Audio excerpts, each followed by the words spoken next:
Hey, good morning and welcome to Breakthrough Walls. I am Ken Walls and I'm your host. Today I have the mother of sex coaching on, Dr. Patti Britton. Like, I didn't even know that was a thing. This is going to be a great conversation. So stay with us and go ahead and share this out. You, all your friends, your family, everybody needs to hear this message. So share it out. See you in a minute.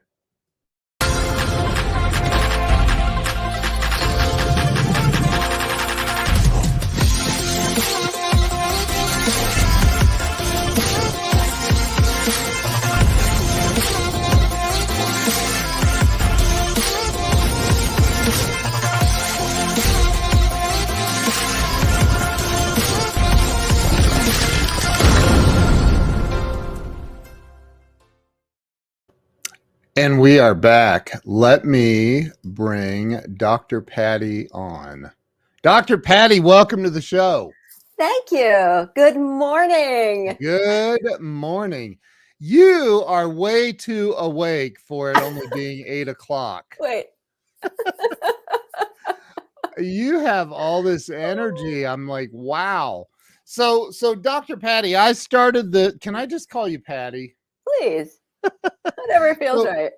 I started this show. It's been just shy of 4 years ago. And really this was all about helping other, like, I don't monetize the show, right? So it's all about helping people and helping people get unstuck and have a breakthrough. And I think you and I are going to have a very interesting conversation today about breakthroughs. Yes. So talk to me about, there's the great Doug Wing. Oh my goodness. Thank you for sharing, Doug. So talk to me about, start with just briefly, where were you born and raised? Where did everything begin for you? I love that. That's your question. I rarely get to talk about me and my origin story because my life is really dedicated to service and to helping other people break through. And so it's almost uncomfortable to tell that. And yet it's really what informs how I became who I am today as a sexologist. And I was born in New Rochelle, New York, which is a suburban town outside of New York City. And I grew up the first 5 years in New York City. So there's this city girl that is in me. And then my parents whisked us off and moved to Vermont and lived in this little town. And I lived this dual life growing up where I lived in Vermont, which was quite sophisticated in some ways and backwards in others. Yeah. And it's actually the home of so many brilliant entrepreneurs and authors and artists. Yep. But there's also kind of a backdraft. And in that era, it was quite rural. And oddly enough, I spent all my summer vacations, winter vacations, anytime I could get the heck out of there once I started getting older, to move myself to New York City and spend time with my aunt, who was really like the real Auntie Mame, for those of you who know that movie. Wow. She was the patron saint of my family. Wow. In New York. In New York City. So, wow. You know, Auntie Mame was this cultural woman, a woman of the arts, a woman of the world, very sophisticated. And my aunt was someone who was in fashion, was an artist, was an entrepreneur. And I think that thread really is carried throughout my life. That's amazing. Right? So you hated Vermont? I didn't hate it. It just was small. and it's odd because when I think of what's my home, I have two homes. Manhattan is a home and Vermont is a home. And as an adult, I lived there until 1980. So I lived a lot of my life there, and I have a lot of roots there, yet I no longer have family there. And it's such a beautiful place, such a healing place. I've never been to Vermont. I've not been to Vermont. I haven't. And you know what? I've been to Manhattan one time in my entire life. You got to get out more. I know, right? I almost hit a traffic cop the only time I've been in Manhattan. Oh, you don't want to do that. No, she Oh, was not yeah, happy. But yeah, so you were but you went to school and high school and all that in Vermont? I did. Is that where you Yeah, graduated? yeah, Oh my yeah. gosh, you're the only person I've ever met that graduated from a high school in Vermont, I think. Well, hallelujah, Vermont. So Yeah, where I okay, did. Yeah, so you get out of high school and it sounds to me like as a teenager you had these what's the word? You were restless. Is ambivalent. but like it sounds like Restless. you what's that? Restless. I'm going, hmm. Well, I mean, it sounds like you were like, okay, it sounds like you wanted to be in the middle of the, I mean, because look, Manhattan is it's a different planet compared to Vermont, right? Yeah. Yeah. So, Yeah, it is. yeah. And that was part of the problem for me as an adolescent is that I really was sophisticated. I really had tapped in. I studied art at the Museum of Modern Art. I studied dance at the June Taylor School of Dance. Wow. Wow. I mean, I went to Broadway openings with my aunt because she and her husband were wealthy, and really I had this opportunity to see that world. Yet I lived in another world, and I love that world for its beauty, for its nature. You know, I'm very called to not just cityscapes, but also nature itself, Yeah. and that has always been kind of a path for my life. But I went to college to study pre-med. That was actually what happened after high school. I wanted to be a psychiatrist Wow. and earn my MD and then do my residency and be a shrink. And so here I am, and I'm a Wow. clinical sexologist who works with people all Wow. over the world, who trains people. And so I never did finish that because I kind of was a very unhappy searching teenager who I wanted a bigger life. I think that's part of it. And, you know, I graduated high school in 1964. So the world was a really different Wow. landscape at the time. Yeah. And I ended up going to the University of Vermont for 2 years, and I did not stay because I did not do well in calculus. And 2 points, I would have made it through chemistry. 2 points, but I Oh didn't. my gosh. And here's the funny part is that why did I not do so well in these hard sciences? Not because I couldn't, although calculus, don't ask me, but I lived in the theater and the language department. So really, you know, these humanistic pathways to my studies were much Left more appealing. it's left brain versus right brain. Yes, Yeah, and you exactly. sounds like you stay over on the right brain side more. Yeah, I'm actually a good combo of left brain and right Yeah, brain, leaning yeah, heavily toward right brain. yeah, Yeah, and and then that's later okay. on, you know, I actually went and earned my bachelor's in education at Wow, a teacher's college, which was one of the finest educations anyone in this country could get in wow, how to be an educator. And that theme has run through my entire career. So isn't that wow, cool? This that's little awesome. teeny town, Johnson, Vermont. I mean, it's like in Vermont, there's this expression called sneeze towns. So if you're driving through and you happen to sneeze, you're in another town. You're gonna You miss know what I mean, right? yeah. Yeah, I'm in Ohio, trust me, it's not a Okay, you whole know. lot different. It's just Vermont's probably way more beautiful. Oh, it's so So pretty. so Yeah. So at some point though, okay, so you get your education degree, your bachelor's degree in education, right? Yes. You become a teacher. Did you go like start I went teaching and first graders?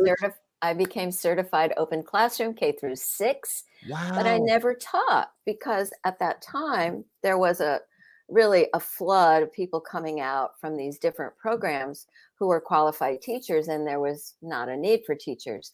So instead, I went in a new direction, and that new direction is what's been happening all these years. Okay, so we're going there. So That's okay. no, I want to go there. So you get out of college and you get you're certified to teach K through 6, and Yes. you don't Little do it, kids. and you never go after it.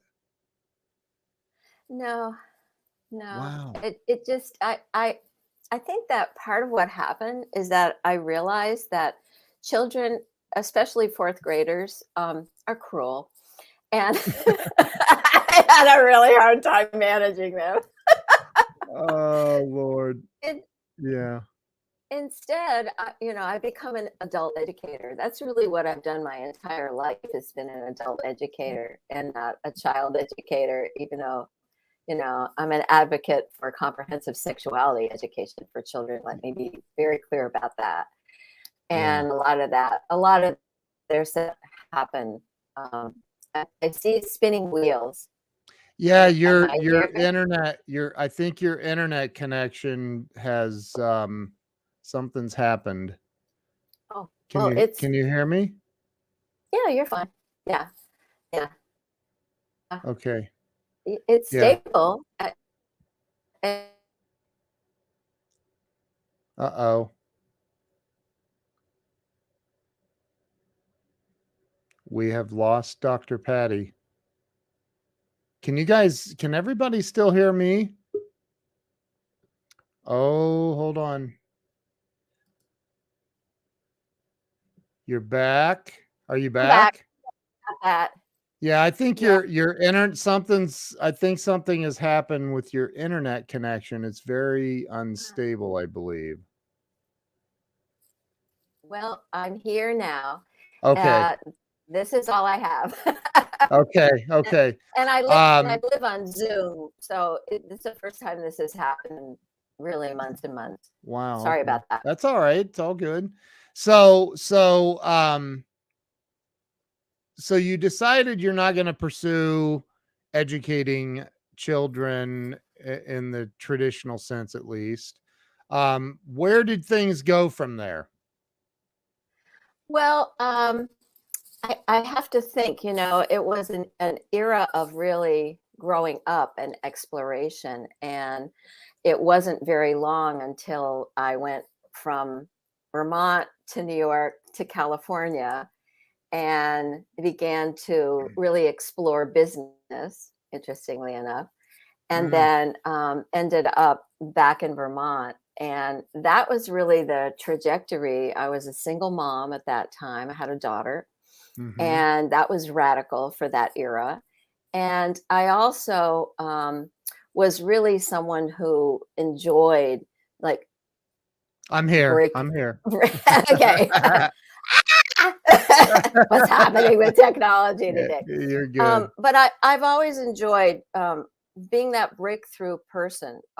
So oddly enough, and I rarely talk about this as well, when I earned my BA, for example, I was the first person to use this new federal program that was actually funded by Nixon, believe it or not, the Family Wow. Assistance Program, and was the first person on this kind of public assistance program to use that to earn a college degree. So I became kind of an advocate for the welfare system in Vermont. Wow. And also, part of what happened is my career took a turn, and at one point I actually worked for the senator of Vermont, James Jeffords. Now, James Jeffords was a pivotal person in politics who really defected from the Republican Party. I don't know if you remember this, and became an Mm-mm. independent and changed the balance in Congress. He was a radical Republican, and I am a Democrat. However, I also have an independent mind. And Yeah. I loved this guy. He was such a social change agent. And so I worked for him. This is now in the 1970s as a congressional aide for 2 years. And I also was volunteering at a local Planned Parenthood in Vermont.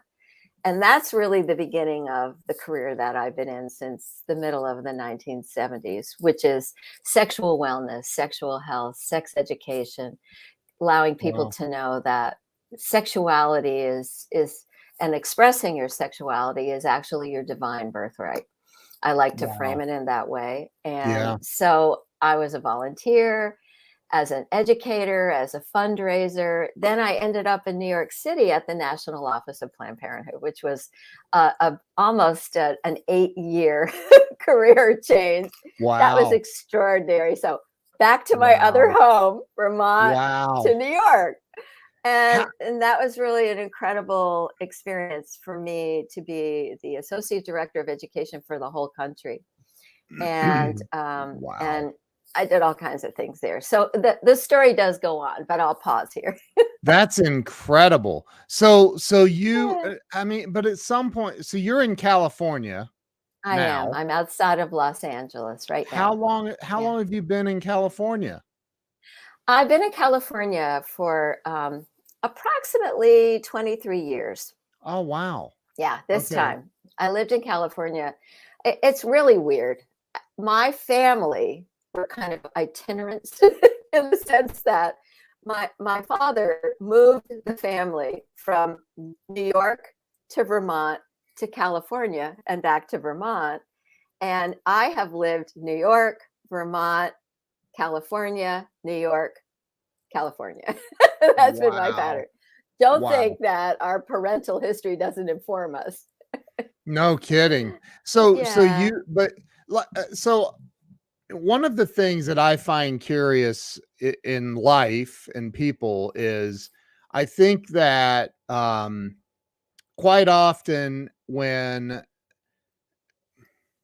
there's an event, people, something in childhood that kind of pushes us in the direction that we end up going as adults. Is there anything that you can think of that makes you go, yeah, I wanted to be a psychologist for this reason or that reason or something? Was there anything that comes to mind? Well, I think that the theme of being an educator has always been there. And when I train people to be in my profession who are aspiring sexologists or sex coaches, I always say it's a calling. And often we're the kid on the block that people tell everything to. There's that feeling. Sorry, I see my internet is getting wonky again. I Yeah, don't know it's why. it's real. The whole time it's been pretty bad. Unstable. I'm Yeah. sorry. That hasn't It's happened. it's Um, okay. I don't, yeah, I've not had this happen. So, okay. well, we'll keep going. Um, Yeah.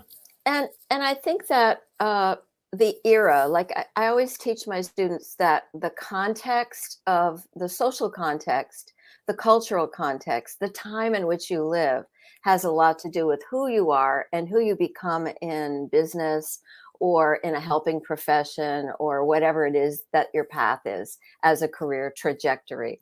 Mm, And I think that I'm writing my memoir right now. Actually, it's a mhm. memoir trilogy. And what's coming up for me is looking at these threads that I'm pulling through from childhood. So your Mm, questions are so appropriate for right now.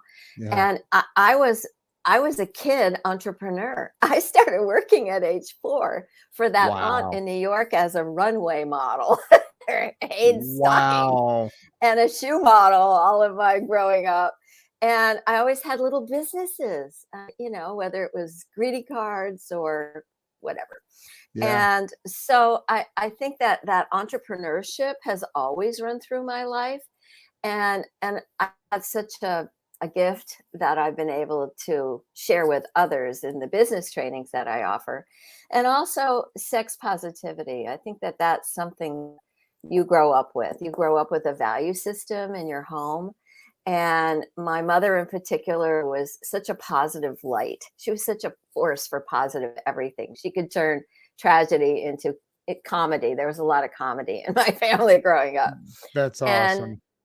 you know, so I think those are some of the big themes. And maybe looking at life, no big event, but maybe just being conscious and aware of what was going on around me and growing up in a family that was a global family in a sense, because my Yeah. dad was a naturalized citizen. My dad wasn't born in the United States. I had a lot of cultural nuance that inform me. And now my work is worldwide, and my view is of a whole world that needs sexual healing and sexual help and education. So I think that's more of it. It's more of an evolution rather than revolution.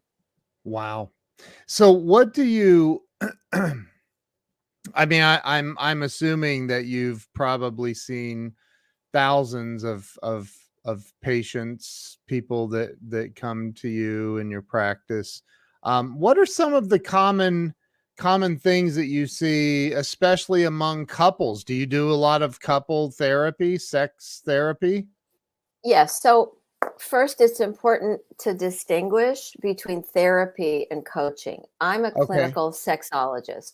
My doctorate is in clinical sexology. I have certificates all over the place from Okay. other institutions that certify me as a clinical sexologist. So we're trained in this kind of steep and deep way of looking at a human being and Mm, saying, let's look at your sexuality. Let's look at your sexual story and your sexual evolution, or where you got stuck.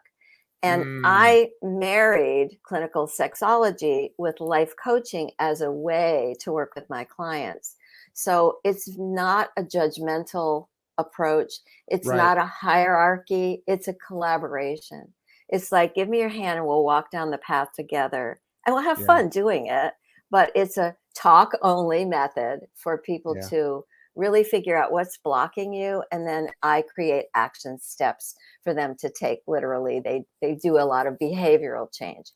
And Wow. so I call them clients, not patients, because part of the work that we do in sexology is to, here's the big word, depathologize, demedicalize. You know, Yeah. there's so many things that take a pill and fix it is the new norm. And that's not life. That's not human living. So many No. things that are made into a disease are actually normal, natural, and we Yeah. need to learn how to manage it. and Yeah. and that's really where I come from a very positive, empowering perspective. Everybody can have the goals that they seek to have, and it's very driven by the client. So the biggest issue that people come to me for, and I love working with couples, they're my favorite, and I Mm, work with couples mostly who are heterosexual and what we call cisgendered, so non-trans, non-gay, lesbian, bi, trans, queer right. identified. Right. Although I do work with couples sometimes who are gay or lesbian Mm, or even trans identified, but mostly it's heterosexuals.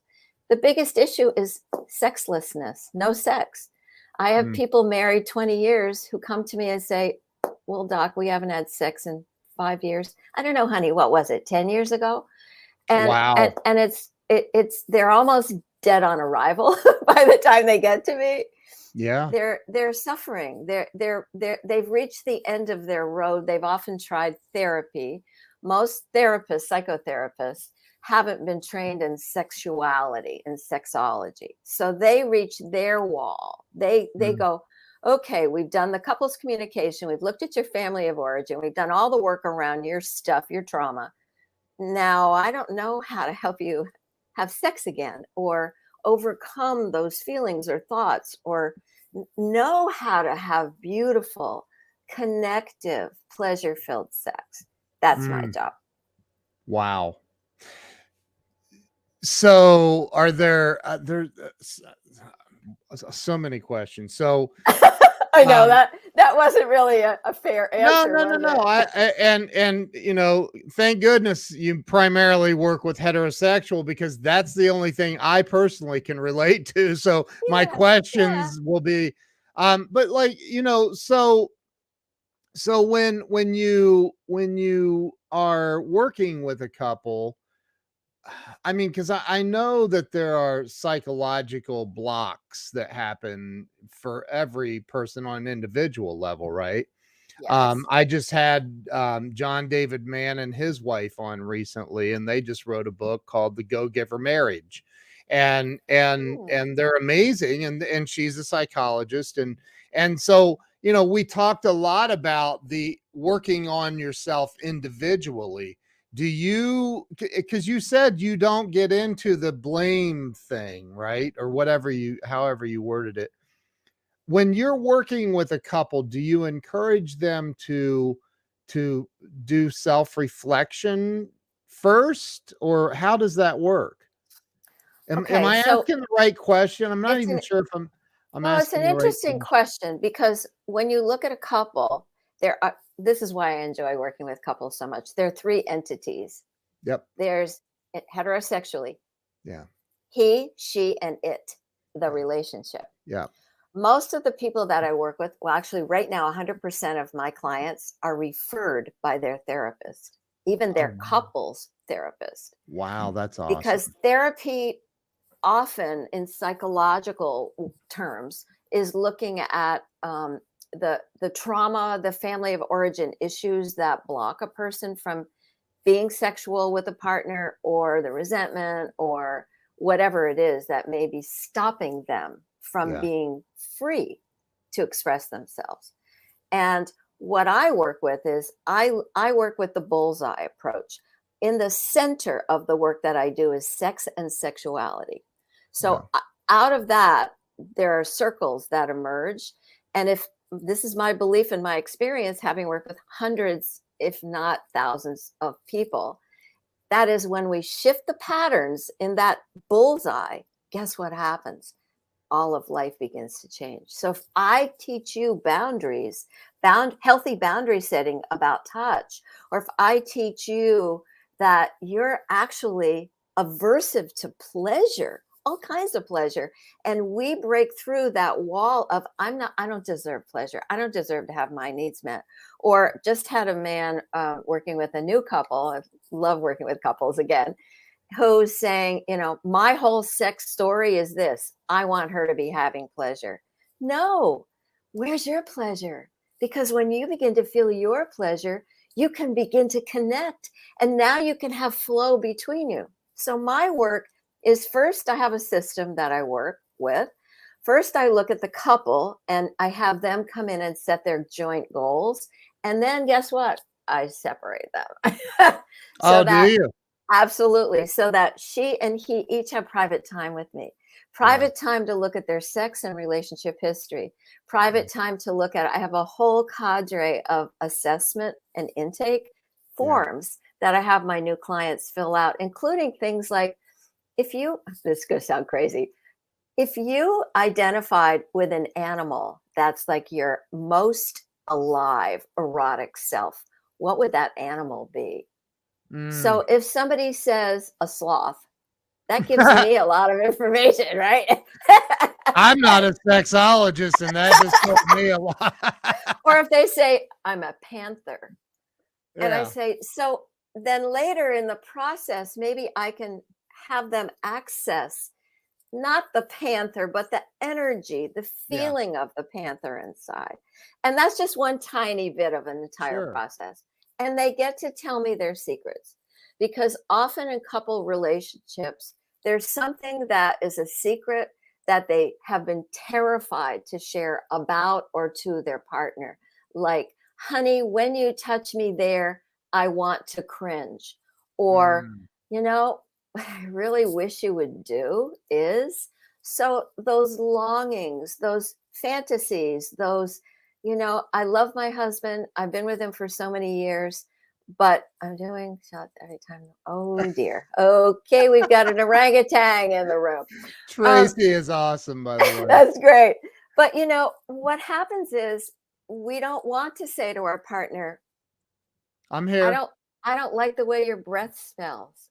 Oh, Okay, we're afraid to hurt our partner, and yet what happens is it goes underground and it comes out hurting our partner anyway. And withholding is a form of lying.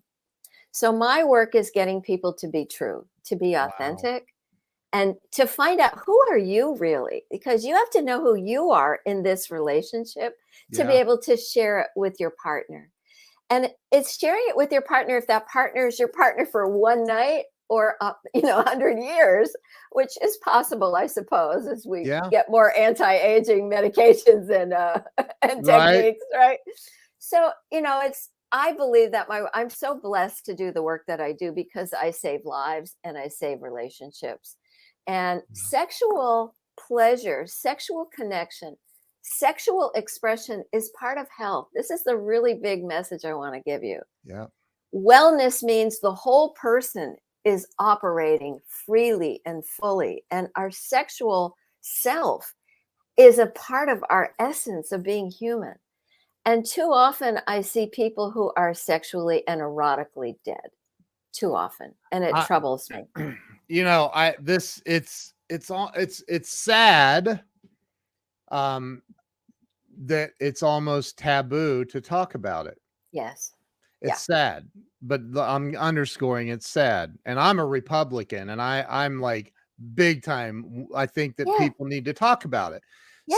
So I think that for example, I remember in high school, I remember taking sociology, and if I recall correctly, the teacher said that human beings don't have instincts, we have drives.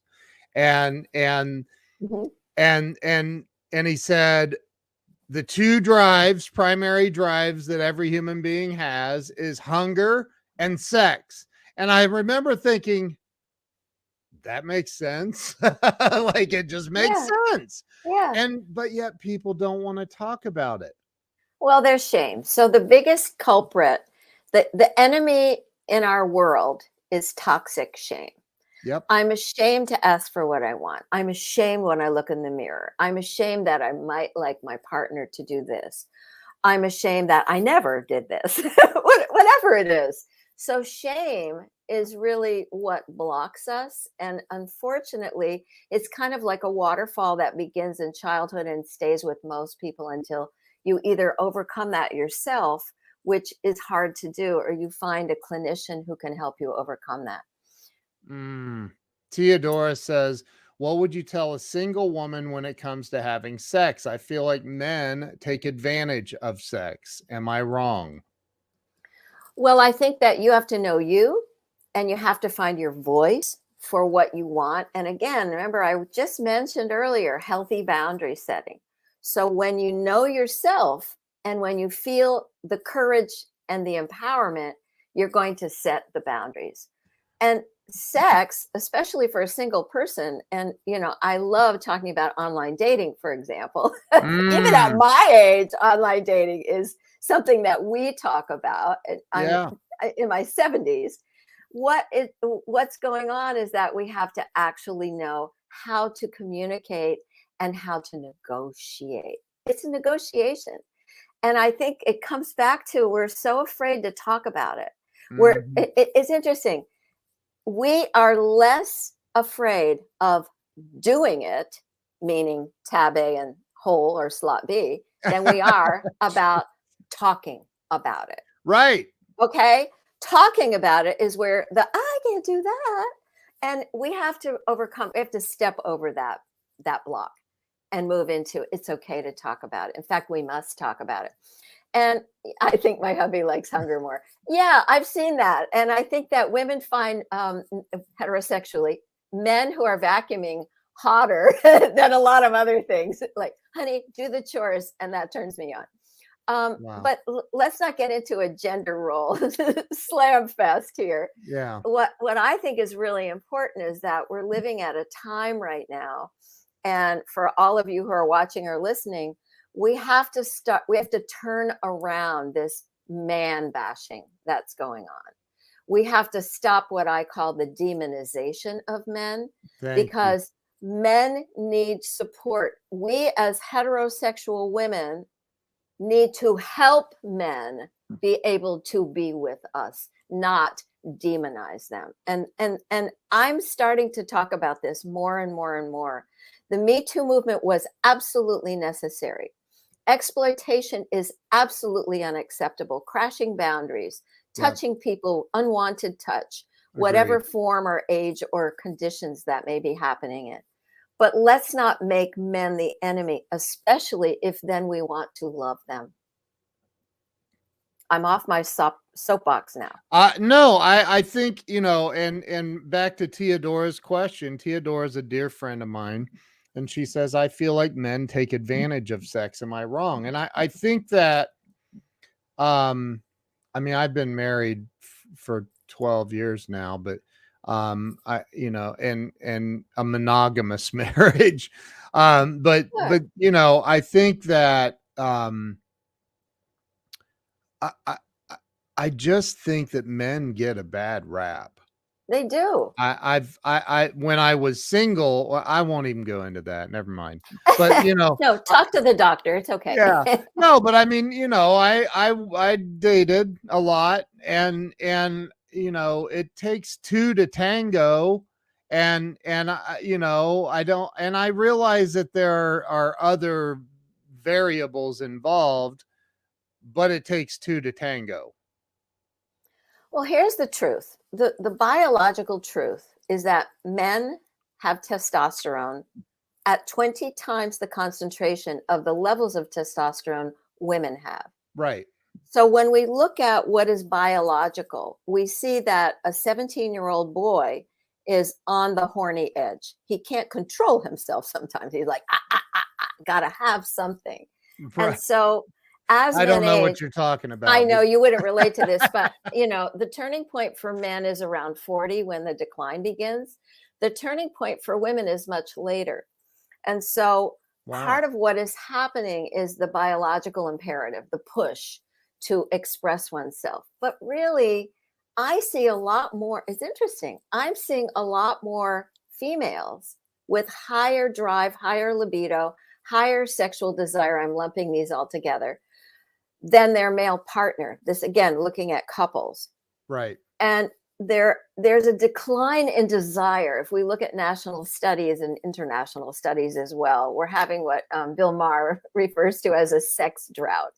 And Mm. people are having less sex. Now there's the pandemic. Hello? The pandemic has been going on for over 2 years, which has changed sexual behavior. But also, we're just seeing changes going on in the bodies of people, whether, you know, males are consuming products or there was one study that was fascinating to me about hormones in the water system that were, that men who ate fish were then having lower testosterone and were feminizing, Yeah. or the hormones that are put in our meat supply. And I eat meat. I'm not against meat at all. I'm a major carnivore. But I just 5 days ago became a vegan. oh my God, how do you feel? I feel unbelievable, like, it's on a and Oh, I am like, listen, I am a very alpha male. I am like, yeah. I'll go out and kill it with my bare hands and eat it. But I Yeah. watched a movie called The Game Changers, and Mm, yeah, it's yeah, but I anyway, know. so yeah, I get it. But there are things going, and also stress, um, cortisol, Yeah, body image issues. You yeah, know, the more yeah, stressed we are, the more we build fat. The more we build fat, when we look in the mirror, we go, I hate that. I don't feel sexy anymore, is what I hear from my clients. And it's because they have tires around their middles with toxic fat yep, under the skin. And yeah, so I'm a big proponent, and that's why I love being holistic in the way that I coach my clients, yeah, is let's look at the whole of your life. The sexuality is the centerpiece. This is yeah, the bullseye. But out of that is, how much are you smoking? Are you smoking? Because if you are, you're killing off your ability to have an erection. Are you eating well? Because if you're not, you're also affecting your energy levels, your strength, etc.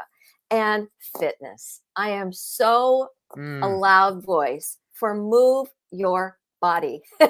Exercise, movement, breathe air, because that's how we de-stress. And we're all living with the PTSD of the pandemic, and we're also living with the PTSD of what's going on in Eastern Europe and the war. yeah, And so there's this sense of anxiety. And when we all feel that anxiety, it's like it's around us. It's like a fog that's all around us. We can't really put our finger on it. But why am I so tired?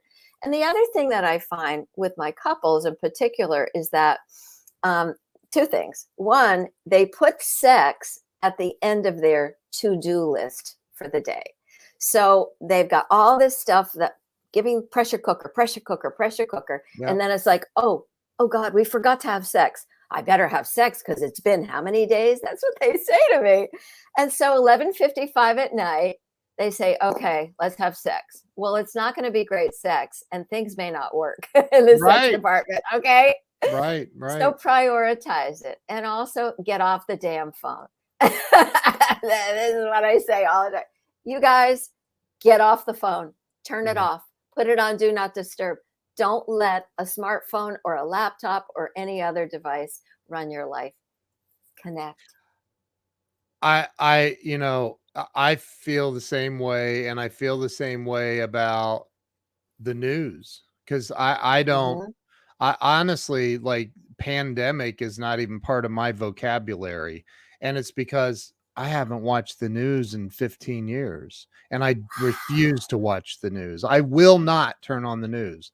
It's the only goal of CNN, Fox News, MSNBC, and all the other crap is to infuse negativity into our society because it helps their ratings, because people are addicted to negative. And Yes, they are. so I refuse to watch it. I can't do it. Like I've seen it obviously, and I'm like, oh, I can't. I just look away. I get it. Blah la la la la la la. I can't.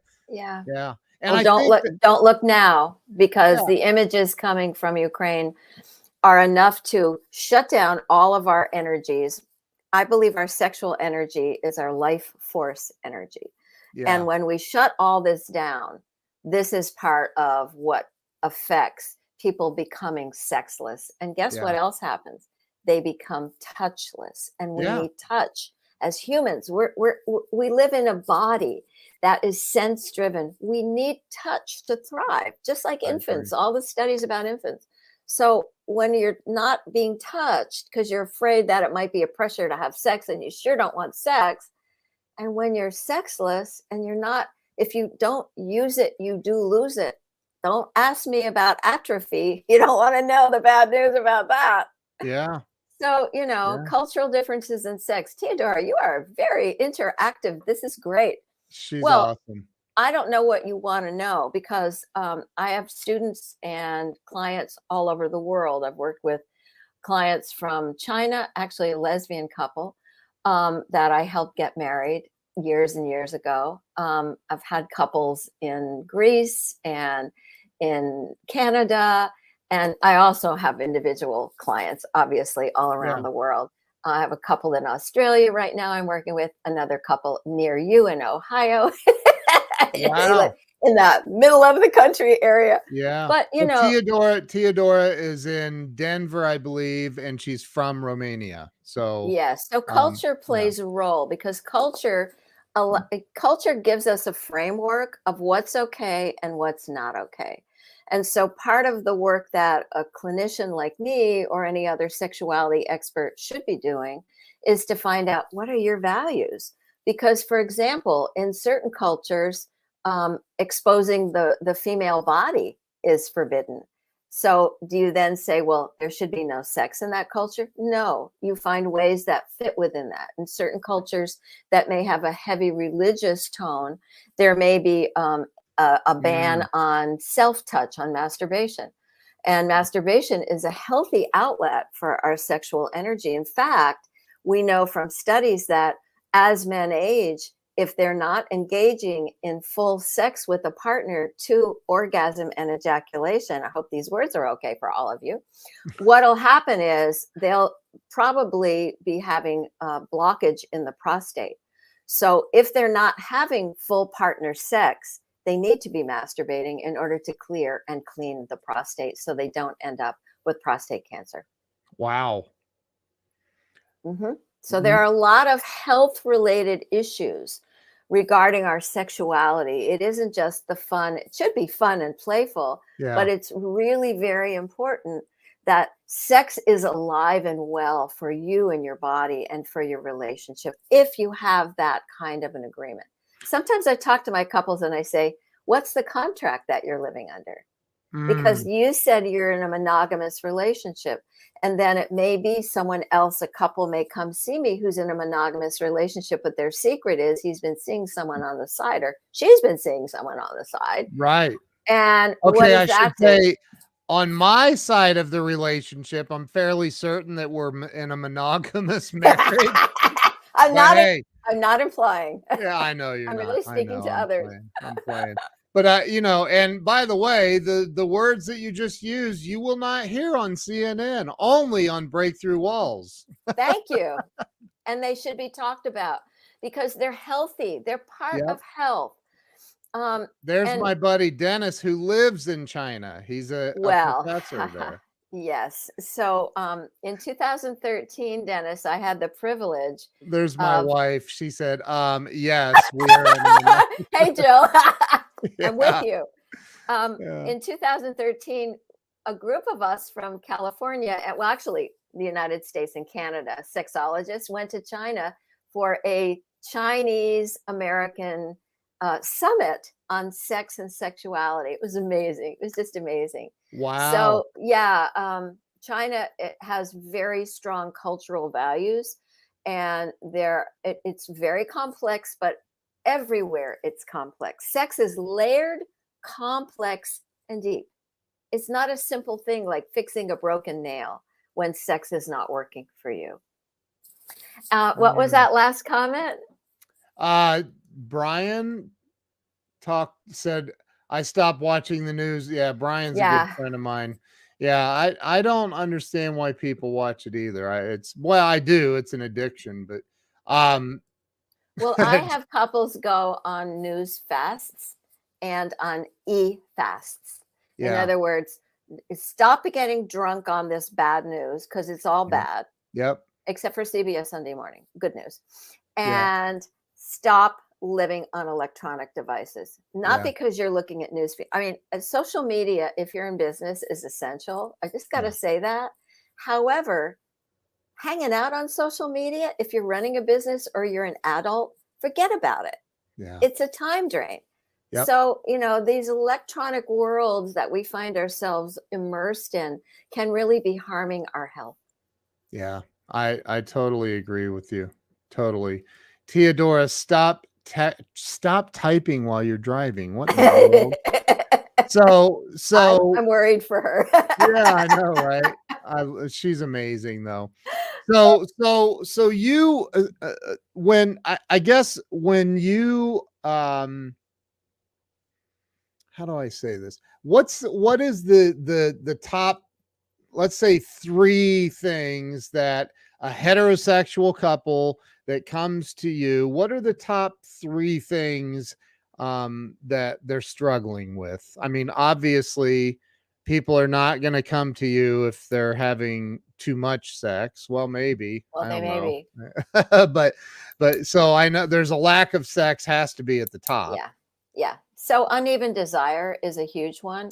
One person Ah, wants sex with the other person more than person B. So person A has higher desire, person B lower desire. The mm, other culprit that I see a lot is negative self talk around a lot of things, around what I want, what I desire, how I look, yeah, what I've done, what I haven't done. I seem to be attracting a lot of couples who've been together a long time who were their first sexual partner. And now, after 20 years, the kids, empty nest is happening and the kids are gone, which was their focal point. And they're yep, saying, FOMO, fear of missing out. Did I miss something? right, Like, do I want to open up our relationship? Or, I'm finding that I'm thinking about this or that, or watching a lot of porn. Porn is another mm, issue.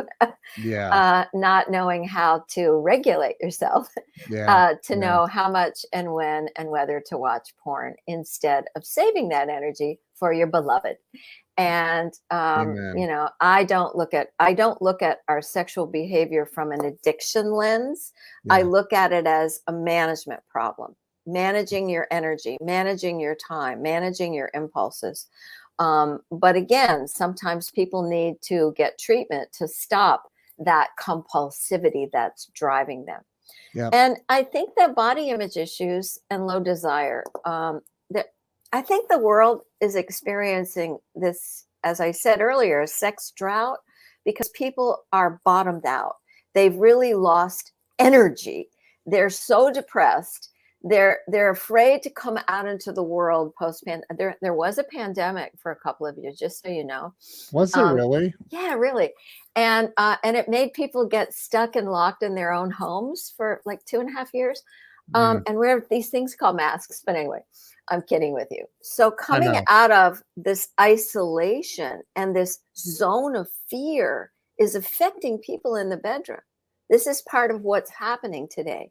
Because Wow. for people who are single, or even to be social, means to open ourselves up, to open up our energy, to hug someone, to openly say, hi, it's great to meet you, or know you, or see you for the first time in a couple of years. We're all living in contraction. Yep. Even in California, very open, liberal. We've had a lot of, I'd say, healthful regulation.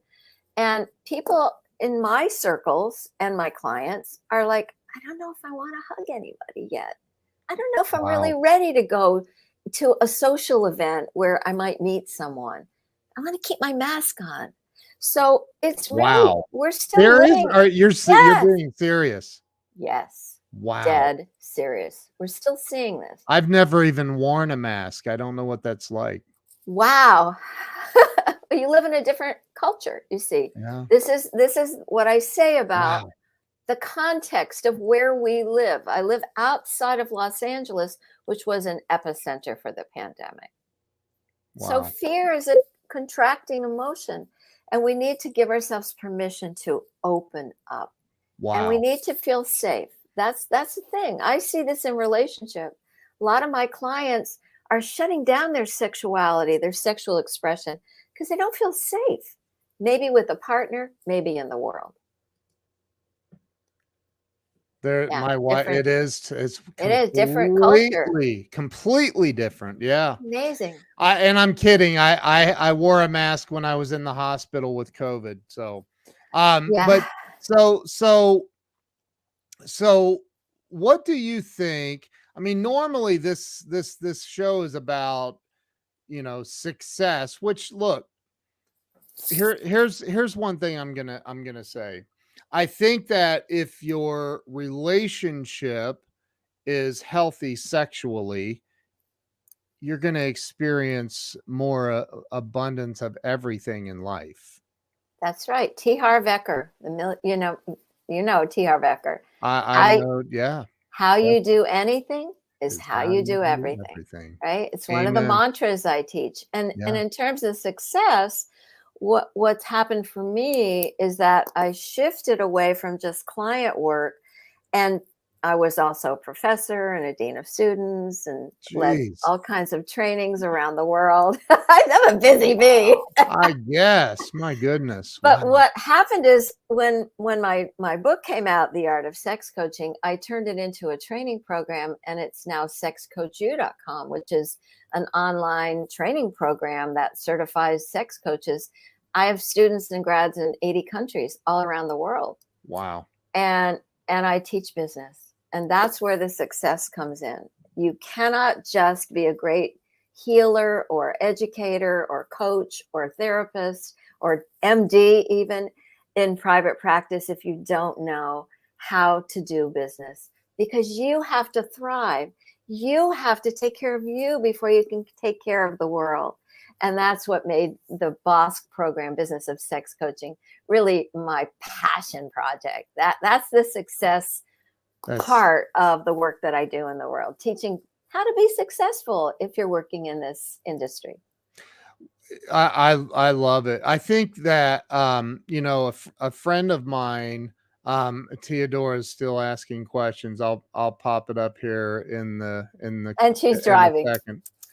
I know. Theodora, I have her phone number. I'm going to call her and say, Well, she may have hands what are free. you thinking? Right. Hey, Siri. A friend of mine runs the suicide hotline for the state of Ohio, and during the pandemic, it went, it skyrocketed. I mean, I literally know. skyrocketed the numbers. Um, what do you say to somebody that maybe is in a marriage that is without sex, which is just depressing, but what do you say to somebody that's barely hanging on right now? They feel like they've tried everything and they don't know which way to turn. They don't know which way to go, and they feel like giving up on life. What do you say to somebody that's going through that right now? Well, two things. One, I'm not trained as a psychotherapist, so I'm not Right. an expert on mental health. I'm Right. an expert on sexual health, and it's the whole person, the mind, the emotions, the physical, the energy, and the spirit. That's my model. What I want to say is that it's okay to ask for help, and you need to ask for help. And there are times in life when we need to reach out and we Mm, need someone to hold our hand or hold our soul. That's really what it's about. And I'm not saying that the core of your issue is that you're not getting off or that you're not having sex. It may be that you're not feeling connection. You're not feeling alive as a human being. You're not feeling loved. And I think that love is the energy that we're really all going for. I mean that. And that love is the engine that runs things when we're really moving in and toward wellness. And actually, the energy of my business is really love. And I have a very extraordinary team of 16 people all around the world who are part of my team at SexCoachU. And wow. we talk about that. And at the beginning of every staff meeting that we have, we share love and we share appreciation and gratitude. When you shift to an attitude of gratitude, your whole world changes. And so that may sound odd for a sex doctor to be saying these things, but we have to look at the whole person.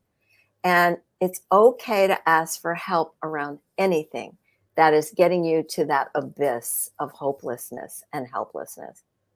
Does that help? Wow. Amen. I totally agree with that. I wrote a book about it, gratitude. I didn't mention this. Ah, I'm a recovered alcoholic with 20, I'm coming up on 20 years I sober. love it. And my entire life shifted years ago when I started making gratitude lists every day. Exactly.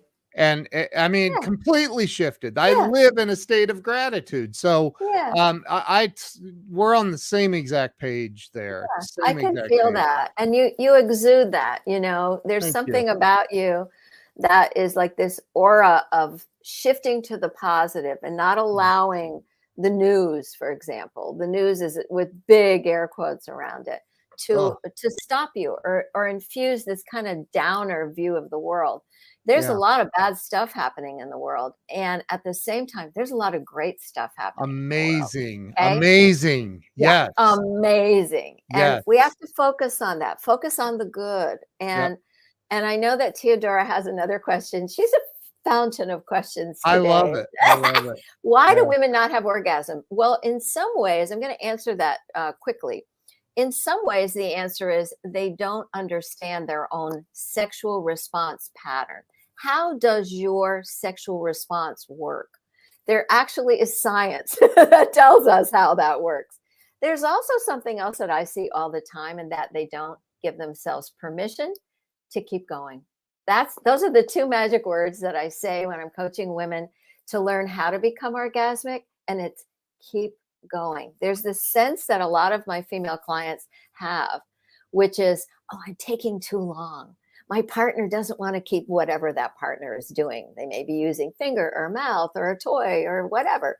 And so that idea that take as long as you need, but also know your own response. Because if you don't know your pattern, how are you going to have a partner know your pattern? You have to find whatever that is inside you, courage, or it can even come from anger. I don't care what it is. Find the energy to speak your truth. Mm. Say, you know what? I need you to do this, or I'd really like it if you do that, or don't stop. The two famous magic words when it comes to women's orgasm. Wow. Men too. Well, there's men Just too. Yes, just that's saying. true. That's Um, true. Well, men just have other issues. Women have the number one issue for men is actually coming too quickly. The number one issue for women in this category are coming too slowly. So wow. look at this. Look at the difference we have between men and women. Wow. And there are so many differences, and yet there are so many similarities. So my work is to help you build bridges. Let's get people together, not separate them. That's so awesome. Theodora, we Oh, love you thank you. too. Thank you, Theodora. Dr. Patti Britton, you are amazing. Thank you for Thank coming you. on and sharing your wisdom and your kindness and your smile, your wonderful energy, and Thank you. thank you. Sexcoachu.com, is that where everybody can find more information about you and Yeah, everything? And is yeah. your social media linked on there? It's not there. I don't know why, but you can find it at sexcoachu.com. Also, Okay. drpattybritton.com is my home site. Oh, And okay. that's really where I don't take many clients. That's where I talk about how I work with my clients and the Mm. trainings that I offer and some other goodies as well. So Britton. I'm gonna pop that up on the Yeah. screen here. drpattybritton.com, home site. Okay, right there. You got it. Got it. Got it. Got it. Yeah. Yeah. Dr. Patti Britton, thank you so much for being on Thank today. you. Everybody go to drpattybritton.com and sexcoachu.com Thanks so and much. learn more about Dr. Patti. Follow her everywhere on social media. Yeah. And You'll find Dr. all Patti, the icons on all the sites. thank you so much. If you Thank would you. stay with me, I'm going to end this, the live stream, but thank you so much for coming on and sharing with us Thanks. today. Lots of fun. Thank you. Talk to you later.